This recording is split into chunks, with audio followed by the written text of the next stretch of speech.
Yeah. How's everyone today? Can you guys hear me in the back? You coming through loud and clear? Good, good, good, good. In case you're wondering, I'm not Dwayne Davis. He is in the middle of interviews, so he's asked me to do a little pinch hitting, so I hope things go well.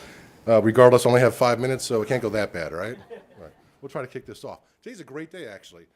Unfortunately, it's Dr. Green's one of his farewells, but it's a great day for the SciTech lecture. It's been going on for 10 years under the leadership of, where's Russ? Russ Reed, all right? And over those 10 years, we've had 60th speaker of the series. We've had over 3,500 audience attendees. And today, we're actually streaming to Denmark, India, and Australia. And not just for the heck of it, but we have friends in Denmark, India, and Australia that have been touched by either the SciTech lecture or for SciTech in some way, shape, or form. So this is a pretty cool place to be right now. This is a big event for us. So welcome. I will now introduce my boss, Dr. Rachel Damaris, to introduce our speaker. Dr. Damaris. You can't have my water. I'm going to go off script to begin with to say it is my distinct pleasure and honor to introduce our president for the past 17 years, my mentor, and my friend. And so I just really am thankful that you asked me to do this, Russ. Thank you. So we're going to hear from our very own Dr. Green. He's been with us since 2001, has held teaching and administrative positions in Kentucky and Alabama, and under Dr. Green's leadership, Forsyth Tech has become a national leader in technology-based workforce development. The college is home of the National Center for the Biotechnology Workforce and developed the first nanotechnology associate degree program in North Carolina. The Manufacturing Institute chose Forsyth Tech as one of 4 community colleges nationally to model advanced manufacturing skill standards endorsed by the National Association of Manufacturers. The college is also designated as a center of academic excellence in the East Central U.S. region by the National Security Agency and the Department of Homeland Security. Dr. Green has worked with major workforce training initiatives with such companies as Boeing, Reynolds American, Hanes Brands, Siemens, and Caterpillar. He's a frequent presenter on workforce development, community college issues, regionally, nationally, and internationally. Welcome, Dr. Green. Thanks. Thank you, Rachel. I appreciated for the past 16 years since Rachel joined us as a full-time employee working with her, and appreciated her leadership. And I'd be remiss if I didn't tell you that this morning the Board of Trustees at Vance Granville Community College announced that Rachel will be the new president at Vance Granville Community College in 2019. So congratulations, very well deserved, and thank you for the kind introduction. Alan's comment that we are streaming to other sites around the world puts a lot of pressure on me. I better be good at this if it's going there.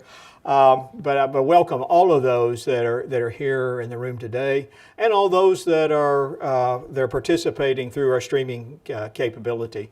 I know as soon as I start recognizing people, I will miss people, so I won't do that. However, I do want to say I'm really pleased that my family is here, and my wife, my daughter Diane, her friend Kevin's staff are here, and my son David Green are all here participating. So thank you for your support for the 17 years that we've been here and well beyond that. And I'm just really pleased that they're here with us today as well. So many other friends and colleagues from my tenure here at Forsyth Tech and the work that we have all done together.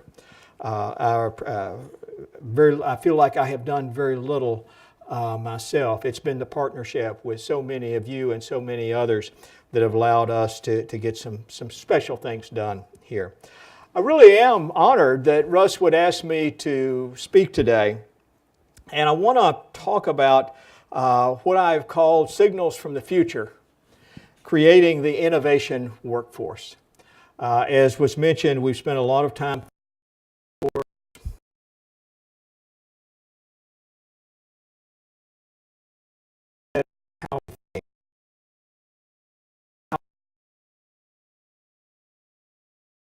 scale in one place and point to sort of larger implications that can affect us. And I have seen that happen. And as I think about the future, it's about identifying those things that might lead us to determine where the workforce is going to go in the future. To try to be able to skate to where the puck is going to be. And that's what we all try to do every day in community colleges in North Carolina, to try to determine where the needs of the workforce are going to be, so we can be proactive in identifying where we need to be for the future. Remember this? Remember the Apple Newton? Ran into an article in a educational technology. Doug still got his with him, looks like, by Paul LeBlanc, who is the president of Southern New Hampshire University. And if you watch much television, you see Southern New Hampshire University out there. But Paul LeBlanc is really one of our creative thinkers about technology and education and the delivery of education for the next generation. And he used the Apple Newton as an example. Now, no one here has an Apple Newton today, but I bet you a lot of you have used iPhones and iPads. And the Apple Newton was a precursor, particularly the iPad. It wasn't successful. There were a lot of jokes about the Apple Newton, about how you could write on it, but what it came out as didn't match what you were writing. It was technology. It was thinking about the future of what technology tools in the future. The Apple Newton,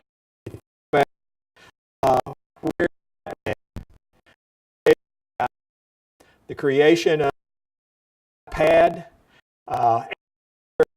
electronic that are very good at reading. Our great graphics can be. It was all.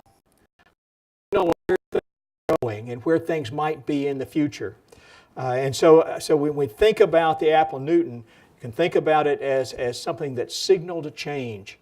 And wouldn't it have been great if we'd had the idea to take that and expand on it for the future?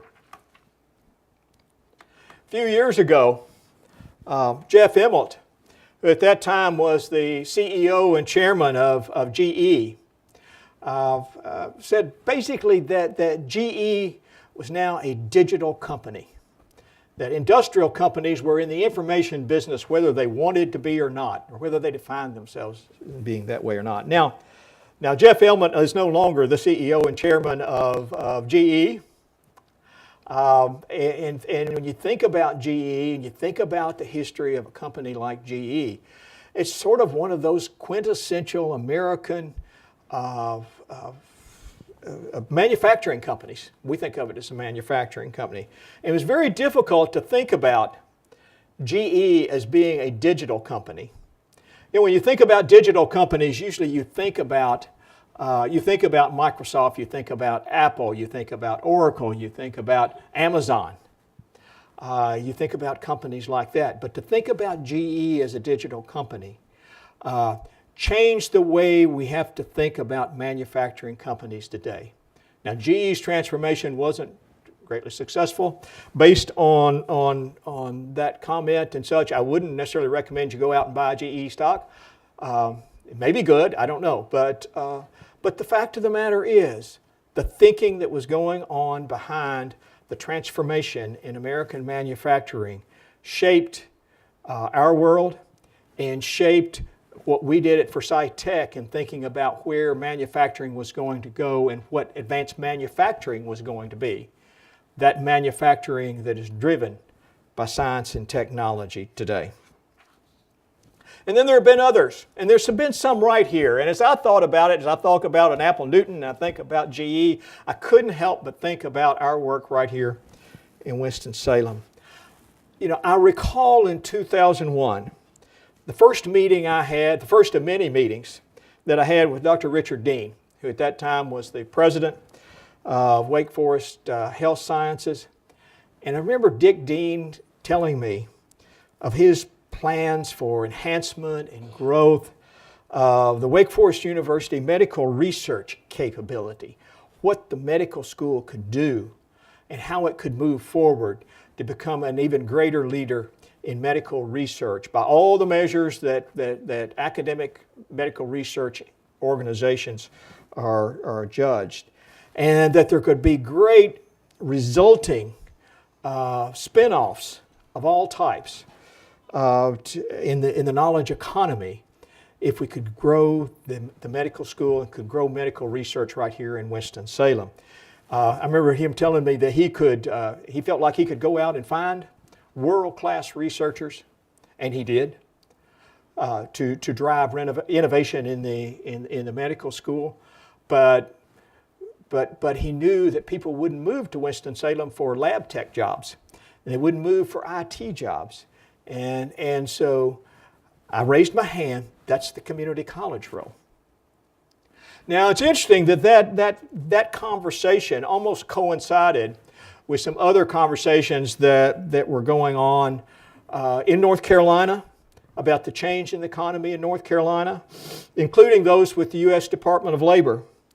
And I remember distinctly, because it's one of those moments that changed our college. It had a profound effect on me and the leadership of the college. But meeting for the first time the now former U.S. Assistant Secretary of Labor for Employment and Training Administration, Emily DeRocco. Now Senator, then Representative Richard Burr had brought Assistant Secretary DeRocco to North Carolina into our area to talk about what we could do about the economy here, the changes that had gone on with the decline in our legacy industries. And we all know the story, the North Carolina story of apparel, textiles, furniture, tobacco. You know, I tell people when I first looked at Winston-Salem about coming here, we had a wonderfully diverse economy here. Think about how much change we've gone through. And Assistant Secretary of DeRocco at that time was looking at change in the U.S. Department of Labor about how the Department of Labor might address emerging technologies like biotechnology. And we developed a partnership. And that coincided with the work, the signals that were coming from Wake Forest, with signals from the Department of Labor. And many of you here today, I know that we have connected around that work and those signals and what we at Forsyth Tech and the North Carolina Community College System and the state of North Carolina has done about that. The work of Russ Green and the National Center for the Biotechnology Workforce came out of those signals from the future and have been very important to our community and to our state. So what signals do we see today? How can we look at the economy? How can we look at our society? How can we look at our culture today and see where the signals are coming from? And I've sort of looking at it, and I want to focus on three areas. I know there are more, but I want to focus on really about three different areas. First is geography and globalization. The second is health and bioscience. And then data and digitalization.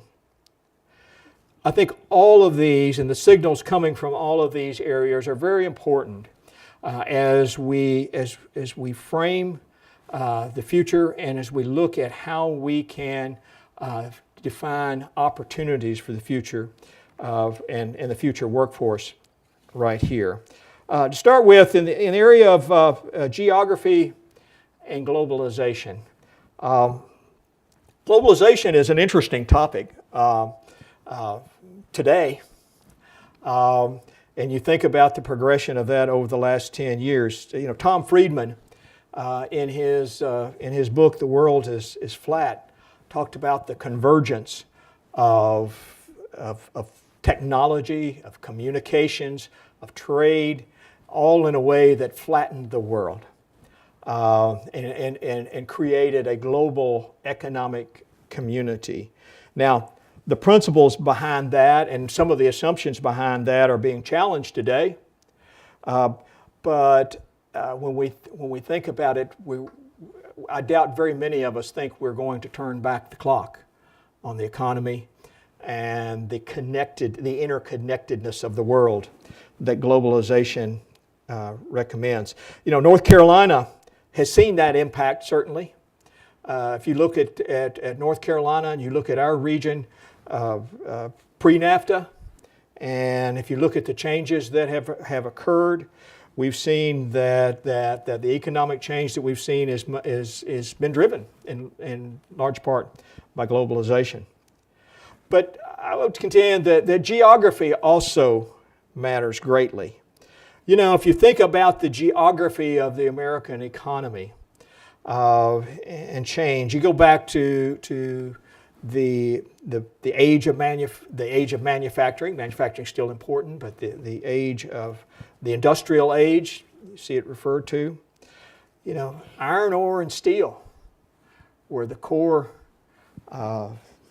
raw materials, really, of the great industrial age. And you think about the American economy, and you think about the strength of our economy across the upper Midwest, driven in part by the iron ore that was carried across the Great Lakes through Ohio and Michigan and Indiana and Illinois and Pennsylvania, and how that raw material and how manufacturing was driven by the geography of that area. Today, and there's a great book by Enrico Moretti on geography change.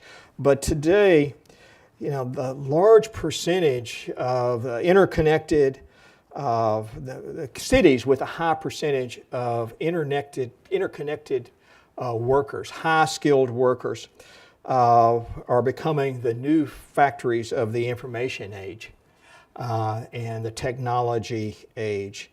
Areas like bioscience and biotechnology are creating new partnerships and new communities and new linkages. And I think about our work right here in Winston-Salem, and I think about the work of Forsyth Tech, and I can point specifically to the work that the National Center for the Biotechnology work is doing with communities now that are not our immediate geographic communities, but our technology and our knowledge-based communities with Austin and with Madison and with San Francisco and Los Angeles. And those are now the connectors that make up the new geography of jobs in our community, of how communities are matching up and connecting with each other. And I think those kind of connections are a pointer to the future and where we need to be. Health and bioscience. Today, Winston-Salem, Forsyth County, our region, really the largest employers, the largest single employers are our healthcare facilities. And I think immediately of Wake Forest Baptist Hospital, Novant Health are extremely important, and they are our largest employers of people in the community. And I look at where opportunity is, and you have to look at health and bioscience today. North Carolina is the third largest, I think still third largest, Russ, biotech state for a biotech economy today after California and Massachusetts. And we think about biotech in our state, and we think about the large players in our state, and you think and you immediately go to RTP, the Research Triangle Park, and the work of the North Carolina Biotech Center there. But I'm reminded of the people that are sitting right here in front of me that when the North Carolina Biotech Center really took on the statewide role, and to think about its state as really representing all of North Carolina, their first satellite, their first step was to come to Winston-Salem because of the work that was going on and the strength that was here in clinical health and the opportunities that created for biotech and bioscience for good careers in our areas.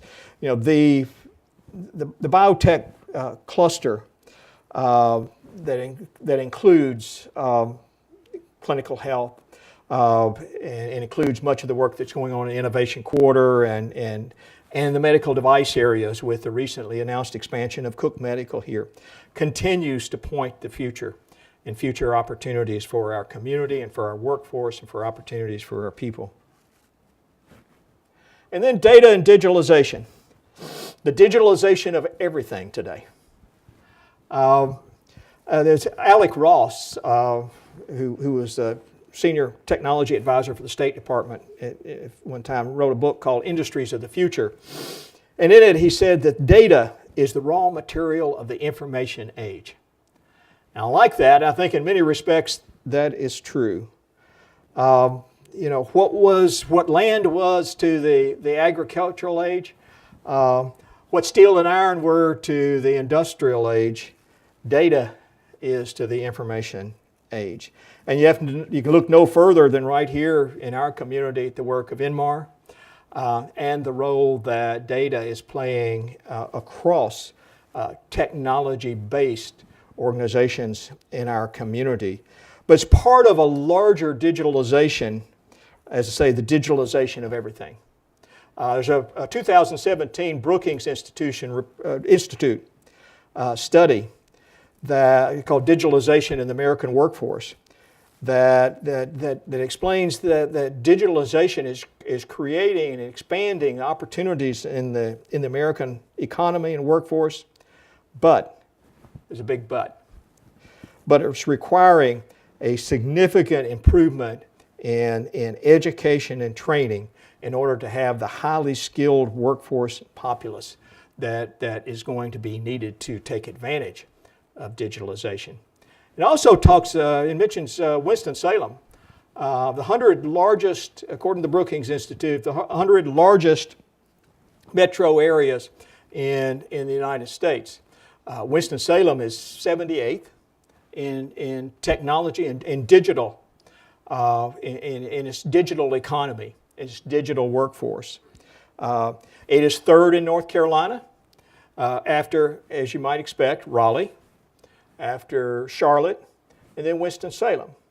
So in some respects, we are doing well, but the argument is it's not just about individual skills, it's not just about what happens with individual people, but communities and cities have to think about their digital footprint and their digital capability and grow that digital capability for the future. Some of these are the kinds of pointers that, as I see the Innovation Quarter in our region, in our state, that we have to be looking at. So, how can we create careers?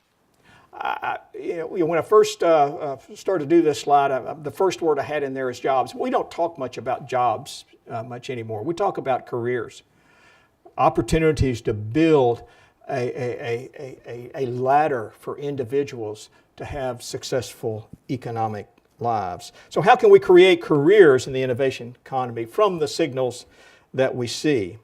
Ross in his book also talks about robotics and genomics, coding, the coding of everything from money, Bitcoin, to the codification and the digitalization of warfare today, and the digitalization of economic competition broadly, and we hear that on the news every night. So one of the places we can start is to think about where we are creating jobs and where for our community college that we have success.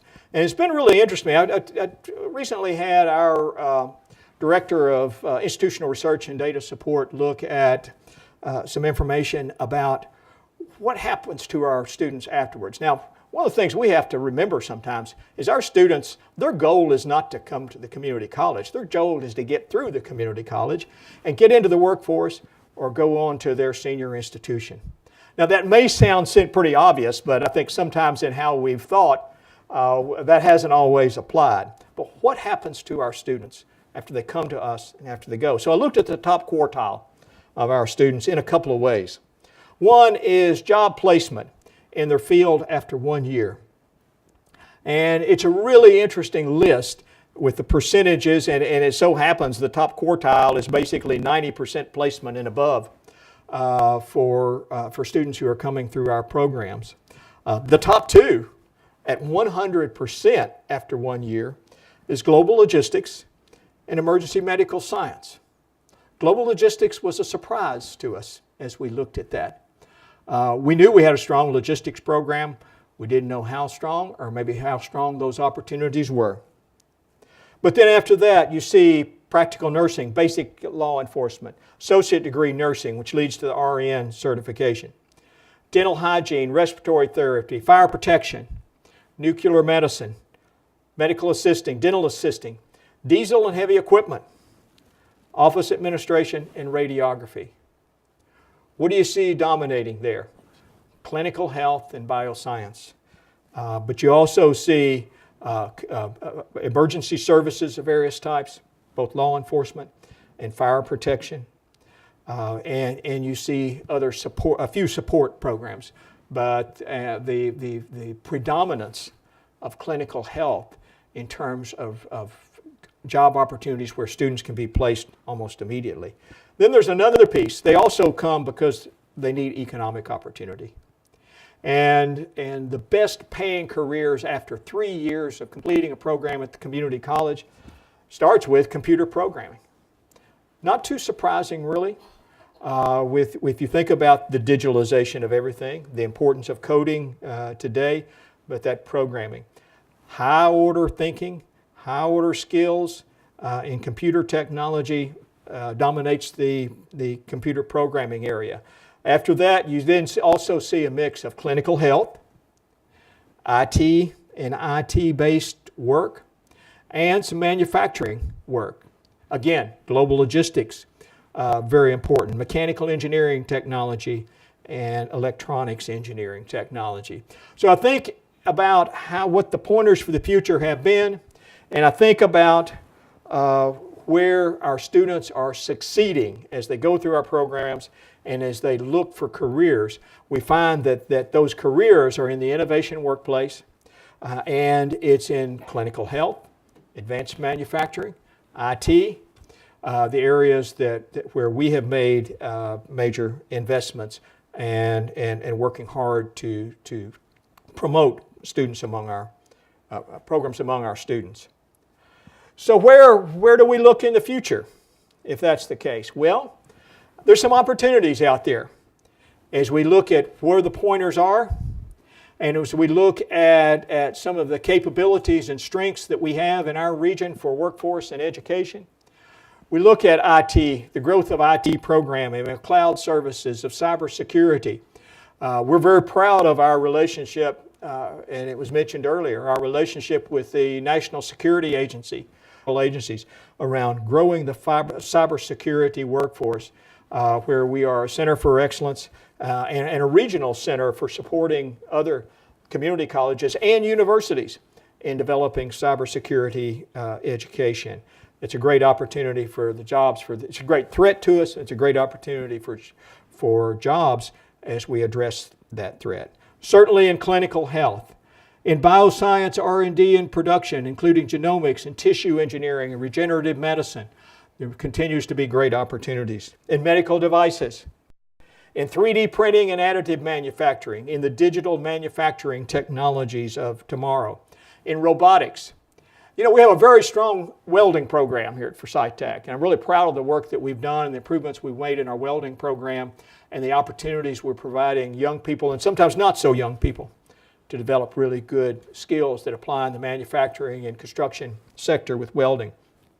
But I got to tell you, I think anymore, if we don't have bring a student through welding and introduce them to robotics, which is the way welding and joining, the new term, is going to be done in the future, then we're probably selling them short in terms of building that career for the future, because technology is changing everything, and robots are going to be the way that work has to be done in the future.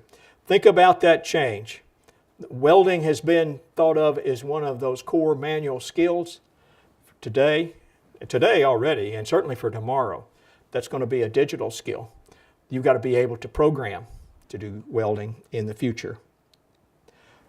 Artificial intelligence and machine learning, a lot of thinking on where that is taking us and whether that will replace jobs, and inevitably it will, but it'll also add opportunities for higher order skills, for digital skills, and for other work in the economy. And then we're making investments, and we've bet on aviation and aerospace in our community and area well, and building capabilities, Smith Reynolds Airport, to support that. One of those pointers for the future was a conversation I had with Charlie Creech, who's the CEO of North State Aviation here in Winston-Salem. And as counterintuitive it may seem, Charlie was telling me that if aviation and aerospace are as successful in the Piedmont Triad as it could be, that he may not be able to operate, because there won't be the number of highly skilled technicians in aviation needed to fill the jobs that he and many others are creating here in our region. And then there are programmatic opportunities, there are sector opportunities. There's also some policy opportunities and challenges that I want to mention. K-12 community college and university collaboration is going to be increasingly important to addressing the innovation workforce skills. We're proud of the relationships we have with our K-12 partners and our university partners. And those intersections between K-12, community college, and universities are getting deeper and stronger, but there continues to work to be done. I probably don't have to tell you about the urban-rural collaboration and that important part. I show you here the new Forsyth Tech facility in Stokes County, because I think in many respects what we are doing, bridging that urban-rural, what is sometimes a divide but can be a partnership, is very important. We built a building in Stokes County that doesn't look like any other building in Stokes County. And that was intentional, because we wanted to bring a new vision for what the future might look like in that community through education. And by bridging the metropolitan community of Winston-Salem with the very rural, in many cases, in almost one of the most rural counties in North Carolina, to bridging that urban-rural divide and making it urban-rural collaboration and urban-rural partnership. Public-private partnerships, we can no longer do this on our own. We can't do the kind of work we're doing. We can't grow the innovation workforce without the support of our partners, and we have many of them, many of them, with our corporate and business sector, with our university partners, but particularly that public-private partner. And then entrepreneurship. There's a lot of new initiative and new work going on to grow new businesses in our community of all sizes.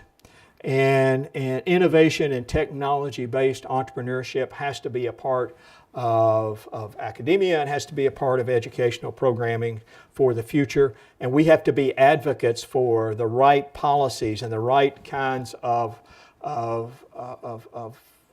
law and the right kinds of decisions made at local, state, and federal levels to make sure that can happen right here.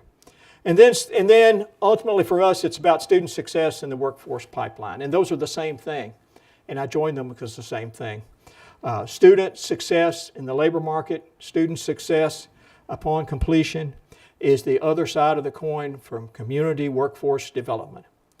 If we as a college can put more students through the pipeline successfully, complete them with a degree that has economic value, or for transfer and the successful completion of a baccalaureate degree, and we can make that pipeline larger, then we address the workforce needs of our employers in the community as we match up the programs and match up the opportunities that are coming in the future around the technology workforce. The signals from the future are there.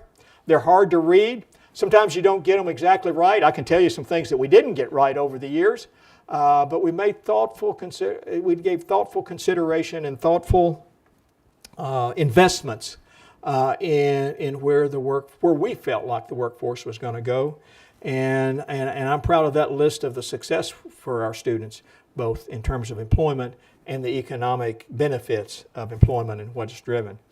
The innovation is changing our communities, changing our states, changing our nation, and we're proud of where Forsyth Tech has been in that process and the work that we have done together with so many partners, including you, some of our friends that are joining us through streaming, and we want to keep that up, and I'm sure Forsyth Tech will. Thank you so much for being. Thank you for the opportunity, Russ. I've enjoyed it being with you. Thank you.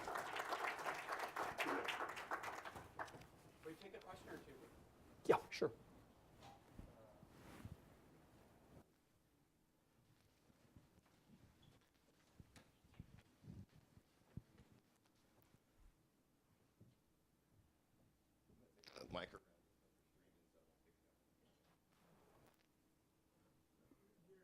Mentioned you alluded to machine learning.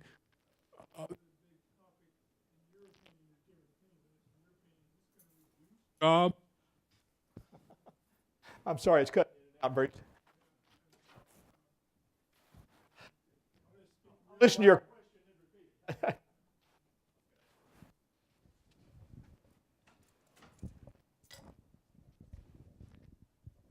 Yeah, you referred to artificial intelligence and machine learning briefly, but Yeah. in your opinion, is this likely on a national basis to reduce jobs? I think certainly it will change the job market. It will reduce jobs. It will reduce jobs in things like repetitive labor of various types. It will reduce those jobs that don't require human interaction, people interaction. But I think it's going to provide some opportunities in IT based work, and I think that's where we have to drive opportunity in our community.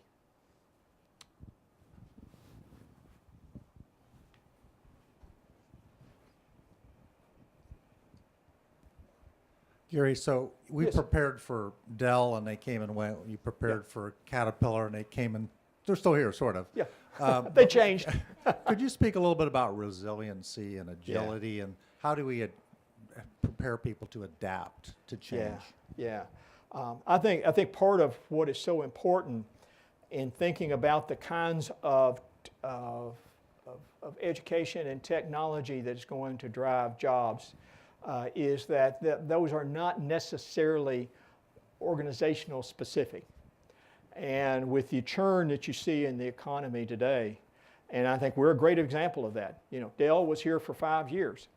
Our community, though, transitioned Dell to Herbalife from an assembly operation to a natural product manufacturing operation. Caterpillar came here as a manufacturer of heavy, large components for the mining industry, for the mining sector of the economy. And they transitioned that, when that declined, they transitioned that to a rail supply operation. But I think that's an important takeaway from this, and it relates to your question. In some respects, while Caterpillar was at about 600-700 employees, when they suspended production of those big axles, they dropped to a little over 100, basically keeping the plant open. But then they made a decision, and they made an important corporate decision, that they had a world-class machining operation. It wasn't about axles, and it wasn't about mining, though that was the sector of the economy they were serving. But they had a world-class machining operation in Winston-Salem that, given the need for a workforce and talent today, they didn't want to give up. So they found another opportunity for it. And they went to one of their wholly owned subsidiaries, Progress Rail, and and transferred the facility to that wholly owned subsidiary, and took advantage of still having that world-class machining capital investment they'd made and workforce investment they'd made. And I think that's kind of where we need to be. That's why thinking about the skills of tomorrow are going to be so important, because the companies are going to come and go. The churn in the economies get faster and faster. I had one of our community leaders in the finance sector telling me after Dell left that may be the pattern of the future. Companies come and go 5 years or so. That's kind of scary, but if you can think about the technologies and the skill base that's going to drive those jobs in the future, which we are trying to do, then we can be positioned to have a workforce that will be the driver rather than have a particular sector of the economy be the driver, or a particular company be the driver for that. I think we had a question back in the back. John, back here. I'm sorry. This one first, Okay. if I can. Dr. Green, this is from Jennifer McNally, who you Hey. know very well, calling probably from Kansas. Yes. It is such an honor to learn from your leadership. As you look to the future, what do CEOs need to be mindful when planning for world-class talent? Well, since Jennifer's asking, first thing I have to say, they have to be aware of safety. I say that because Jennifer is head of the National Professional Association of Safety and Engineers and so on. So I say that to Jennifer.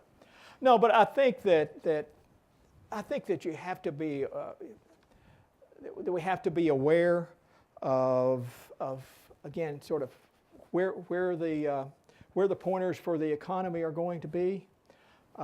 We have to be willing to take risks, but considered and thoughtful risk in those areas, and we have to partner. We have to partner across communities, across states, and we have to partner across the nation. I had a conversation last week here in Winston-Salem, Russ, with me, you're aware of, with our partner from Austin Community College, for example, and we talked about the importance of community colleges partnering around common interest across the country. So that partnership and that networking and relationship building in so many ways is what will help us to in the future. Yeah. Yes, sir. Sorry, it's taken a moment to get to you. Oh, you're fine. I'm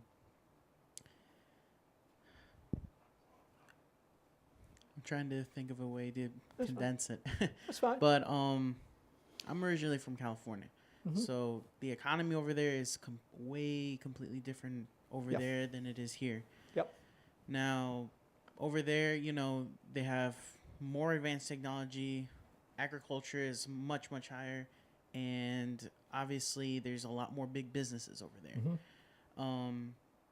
Do you expect Winston-Salem to be as high as California eventually, or even probably surpass it economical wise? Because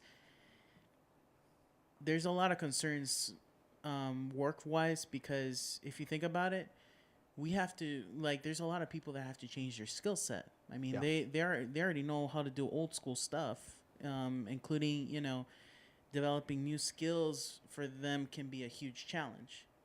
Do you think it's going to be a problem in the future because so much, for example, artificial intelligence taking over the workforce? And I have to admit, I'm not, I don't know detailed information about California and all. I do know the California community college system. And I do think that given where North Carolina is today, that our community college system as a whole is much more workforce focused, technology career focused than the California community colleges, which are much more the tradition, a tradition of the junior college first 2 years of a bachelor's degree and then transferring on to the Cal State system or another system. So the preparation of the workforce in North Carolina and in California is very different. And I think in some respects, our state is more aligned with our community colleges providing for sort of the mid-skilled jobs that are out there in technology in the areas that we've talked about today, perhaps than some of the other states, including California. Now, overall economy, obviously of scale, given the scale of the California state economy, I wouldn't want to speculate that North Carolina could surpass that. I think we will continue to grow as we have, and we have the opportunity by good thinking at the state level and good policy thinking to grow the population and grow the economy of North Carolina and to grow the workforce and career opportunities here. And I think that we have people thinking about that today. So.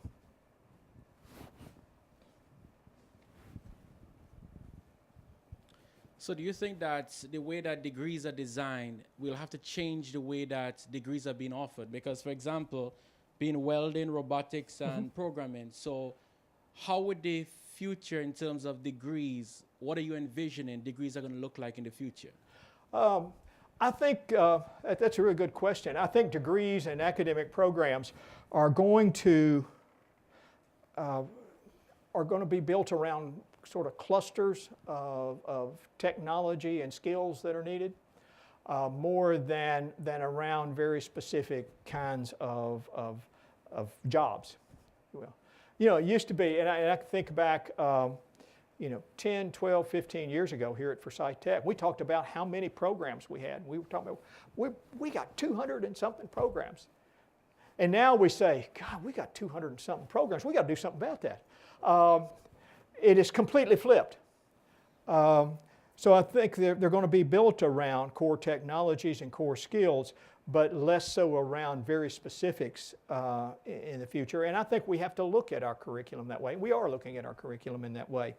One of the things one of the advantages we've had here at Forsyth Tech is that we've had really good core programs in science and in mathematics. And so much has gotten built on that in the economy that's served us really well. Think about our clinical health programs, all of our nursing programs, our imaging programs, our therapeutic programs, and so on.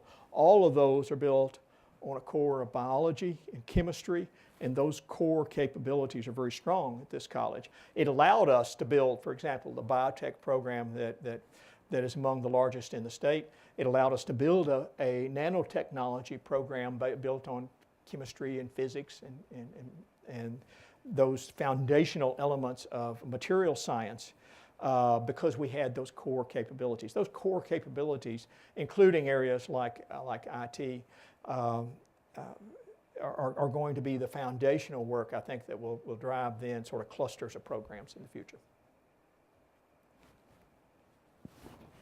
Martha, and then we've got 2 or 3 then.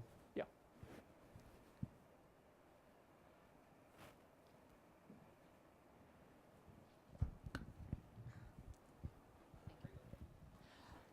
Dr. Green, yes. I agree that we have a good science and technology foundation. My concern is, what do we say, and in looking at where we say the future's going, I get a lot of my students who aren't really science and technology based, or they don't have that ability. Yeah. So what do we tell those students coming in when they come here and they're looking for future employment and everything, as far as what their future's going to look like? Yeah, and we focus sort of on innovation and technology-based economy today. That's kind of where we've been focusing today. But obviously there are other important skills and important abilities. One of the things that we have to recognize is in our support for students of understanding that there is going to be a need for good teachers and early childhood educators, other supporters of I think about our human services program and other programs that aren't technology-based or innovation, or necessarily innovation-based. So we have to provide those, and we do provide those opportunities for students. But we have to make sure that students understand the market, understand through good advising and through good career counseling what the opportunities are for those. I will tell you, we have a program. I had ran some data on a program recently that showed that employment of our students, those students never get to a sustainable wage after going through a program. We have to be very careful about leading students to programs like that, even though there might be a need in our community or economy, though we may have some people who want to do that and can do that and are committed to that. So I think we've got to do really good career counseling. I'm really proud of the new career center we're opening here, and that will help support that. We've got to do good advising about what and how they get through those programs to get into the market. And then another point is though that even for students who are arts oriented, for example, there's been some good research, particularly out of Georgetown University, that shows that even the addition of one computer course for those students can make a real difference in their opportunities for the future. So we have to be alert to that, as can we give students who even have maybe overall program goals and dreams that don't have as strong an economic outcome as other programs do. Are there pieces, are there courses, are there particular items that we can do them that can make a difference? Martha, I think you had.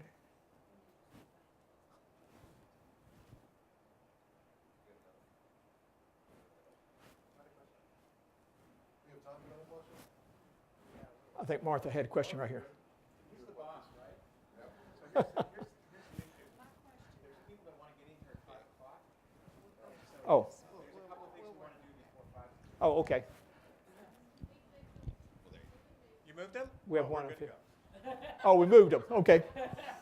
Sherry, you're wonderful. So Martha had a question. I'm going to get your question, Martha. Or comment. As teacher, you will appreciate this question. Yeah. You talked about, regrouping in the economy. You talked about critical thinking, higher order thinking.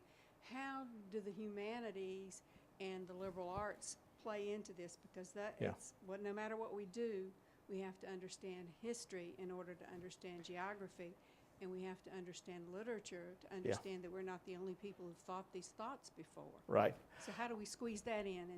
Well, you said it. It does feel like squeezing it in sometimes. Now, I'm an old English major, so don't get me wrong. I do appreciate the value of humanities and culture, and how important it is that we provide and contribute to an education that leads to an informed and educated citizenry that can make good decisions. I think that's very important.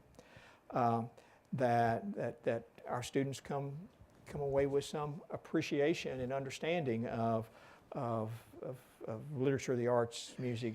But I will say that we have limited capability to do that within the associate degree. We introduce those things. We do talk about how communication, for example, in the workplace is very important, even in the technology workplace, in the manufacturing workplace. Communication, ability to work with others and understand other people is very important. That's what you get from sometimes humanities, social sciences, and others. So we have to try to incorporate that. But admittedly, we have some limited capability in thinking within an associate degree to do that. That's where our partnership with the senior institutions are very important. And I strongly feel like transfer agreements, even among associate and applied science programs. And for those of you, associate and applied science programs are those programs that are really designed for 2 years, giving you workplace skills and putting you in the workplace in good paying, career building jobs. And we do a good job of that. But I really think that those programs also need to have opportunities for students to continue their education, their bachelor's education. And we're seeing more and more of that, of senior institutions and universities accepting those applied science programs because their students do well. They go in those programs, they often work for a while, they then go on to baccalaureate work and are successful in doing it. Oftentimes as successful as students who start out at the university. So,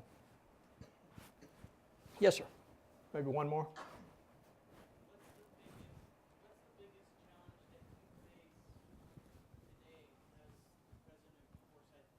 Okay. Yeah. He asked what the biggest challenge that I face today as president of Forsyth Tech. Certainly, well, funding for what we do, but there's never enough money. It was kind of like your budget at home. There's never enough money. So put that aside. I think some of the things that we've been talking about today is trying to think about where the future is going, where we need to focus the college, the work that we're doing around getting students through, student completion, equity of completion. We have equity issues in our community as a whole. We have equity issues at Forsyth Tech in terms of some students don't complete as well as others. You know, we've got to take those issues on and address them. And then making sure that when our students come to us, and that one, they do finish, and when they do finish, they have good economic outcomes in the job market, or they successfully transfer to a four-year institution and complete there, because that's why they come to us, for those jobs, or for that transferability, but ultimately still about a career. So that's what I think about. That's what we spend a lot of our working time around, is that completion issue, that equity issue, and that outcome issue. Thanks.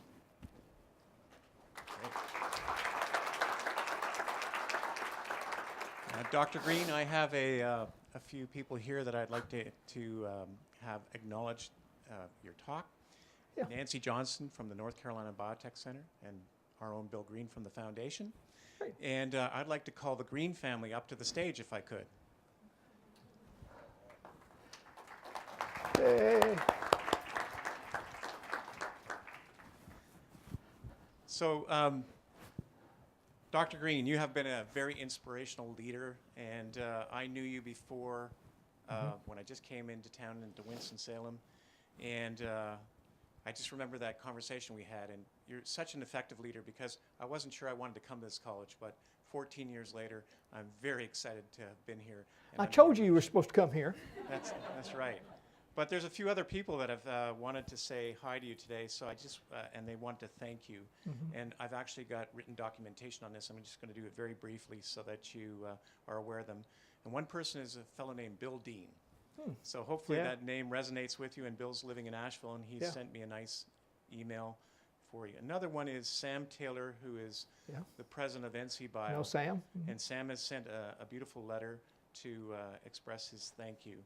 Another one is from Denmark, which is Don DiBithese, who should be well known to all of us, who was the president of Targacept when he was here, has sent very More nice importantly, was a Forsyth Tech board member. More importantly, was a Forsyth Tech board member. And a fellow that was here from several years ago from Australia, Ray Cadmore, is listening in right now from Australia. Great. So I just wanted Greetings to mention to Ray. him. And of course, there's many more. So I'm just going to tell you that I think what is about to happen to you, you've earned. Uh-oh.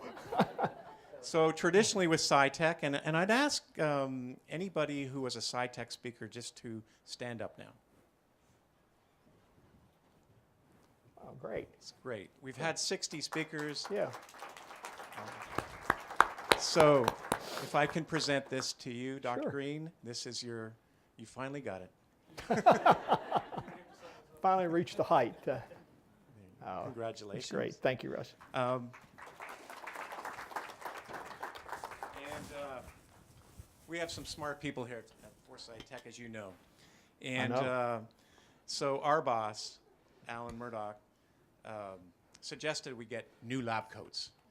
And you are the honorary recipient of the first National Center lab coat. Hey. That's great. Thank you. And I also like to Think just y'all look good in that? Oh, you're going to look great in that. And I also wanted to let you know that your family is so well respected here that the lady that actually embroidered your name on that donated the embroidery. Oh, that's great. I'll talk to Diane on that in a second. And for you, we have a little gift here for you and the family. And I'm sure this is at a particular dining spot that everybody knows you, and they know you very well. So enjoy it. And I think I'm going to turn it over to Bill Green now. Thank you, Russ. Dr. Green, thank you for your wonderful words today, and thank you for helping me come to Forsyth Tech. When I applied, I was so unqualified that my application rejected automatically, and Dr. Green was nice enough to let me get in the pool to come to work for the foundation. But I just wanted to say, in spite of all of our great advances in science and technology, it sometimes seems that an ancient invention remains the best solution to a nagging problem. So on behalf of everyone here today and everyone at Forsyth Tech, I'd like to present you and your family with a thank you gift and this sage advice from a wise old philosopher. Wherever your path may lead you in the years ahead, and Russ, if you'll help me, I need to unveil. Oh, here you go.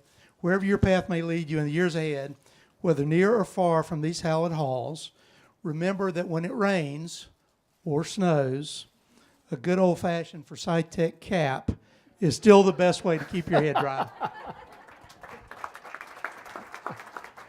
That's great. I don't think we have to put them on right now, but we'll show them. Won't affect my hair, but that's great. Thank you. Dr. Green, I have the privilege of serving the